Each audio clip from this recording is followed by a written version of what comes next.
Okay, so I made something for translating between Morse and English. So right now you can input Morse code and it will output English. So, oh wait, no, that's not gonna. S,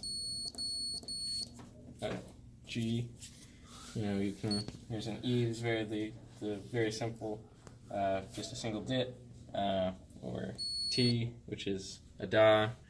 So it's showing up on the screen as you press it. So give me an E again. That's like a single. An E, that's single dit. Okay, and give me a T, a long dash. Okay, cool. Can you give me an S? So dot, dot, dot. Can you spell out SOS? Is that what you're trying to do? Oh yeah, I can do that.